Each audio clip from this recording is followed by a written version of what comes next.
So in this video, I want to compare nestjs and expressjs, and I'll be picking data validation, how it is being done, or how it could be done in expressjs, and how it could be done in nestjs.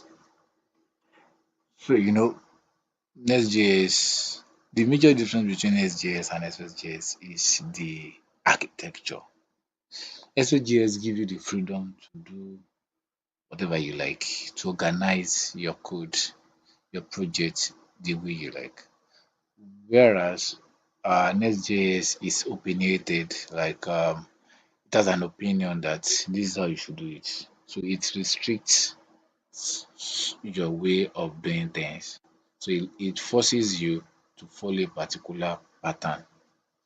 So this is a screenshot of a code I inherited. And if you look at this now, this is the route handler. See, yeah.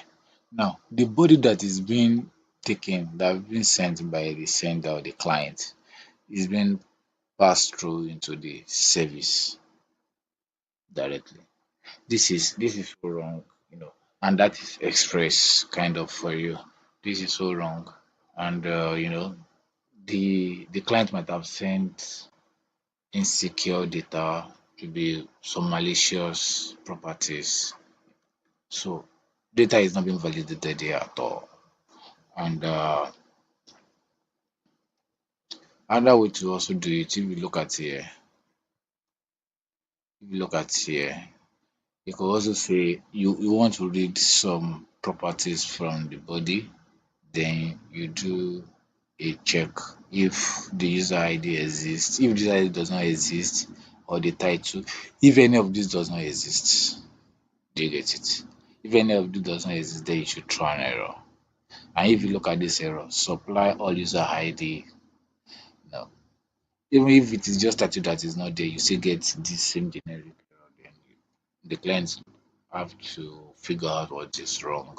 So the error message is not so comprehensive for the clients. So it's not so comprehensive. This is one way to do it. So what if you now have, let's say, 10 properties from the body? So you have to go through this. Not all. So another way, a better approach is to use Joy. Joy is the data validation module. So with Joy, you could say you want a contact name and it has to be a string. You want the email to be a string. So that when it is not a string, then it's going to throw an error. Oh, it's going to throw an error telling you contact name has to be a string. And if contact name is not even provided, it's going to tell you missing property, blah blah blah. Or if you send contact name and it is a number, it's going to tell you that is not the. You can also send the length. You can also specify the length of that string if you want. So like this, now if you look at rating, joy number, so it has to be a number. It could be null. That's why I allow null is there. It could be null, and but the minimum is 0 and maximum is 5. So the rating is between 0 to 5.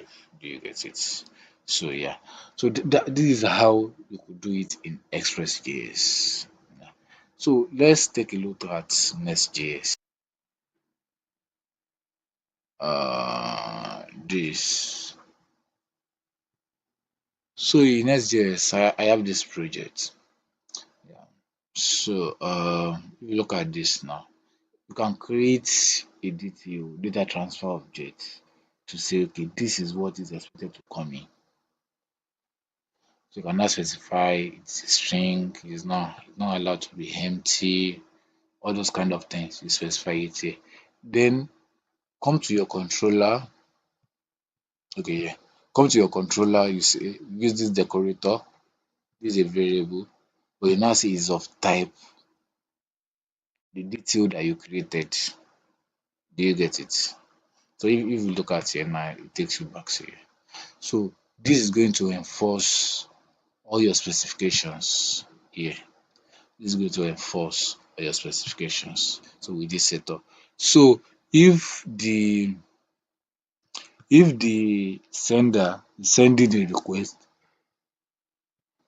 is sending a request and it does not comply with the details that we specified, then it's going to throw an error. So you don't need to start doing if all those conditionals. You don't need to do them. And again, you could also set something up here. Let me see. You could also set something up here. Is it in main? Yes, you could also set something up here. So yeah, you need to do this. You need to do this. So this is how nestjs is able to catch all those errors for you. I mean, able to handle them. It's a global pipeline, able to handle them. Now, I will demonstrate it for you. Uh, Let me close this so that we have access to this there. Now, the server is running. So if I want to, where do we have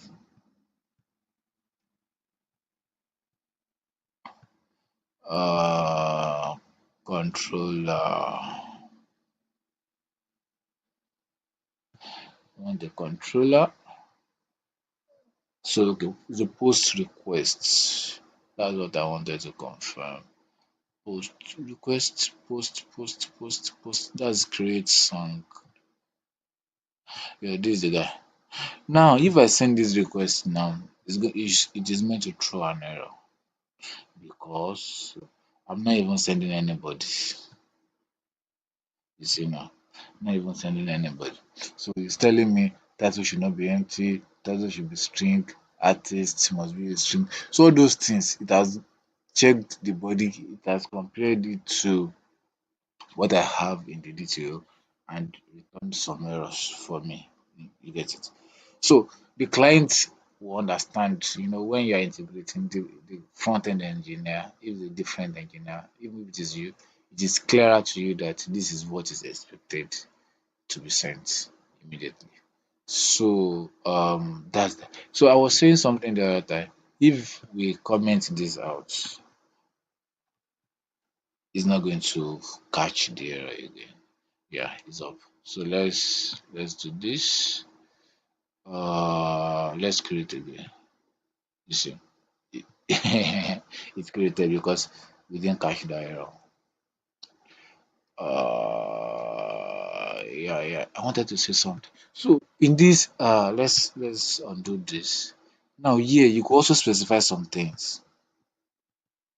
You could also specify some things like transform. I think that's much. I don't want this video to be long. Because of specify transform and say true, because if in your DTO, yeah, let's just do it.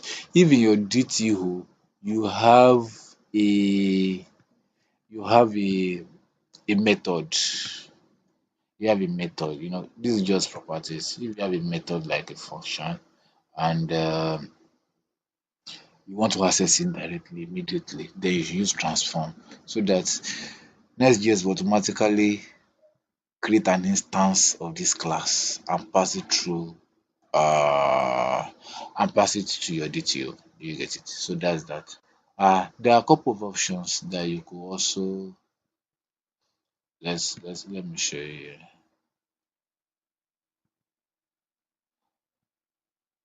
Is this clear?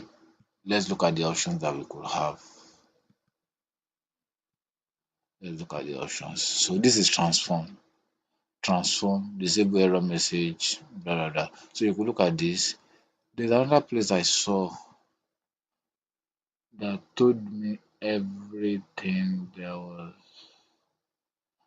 No.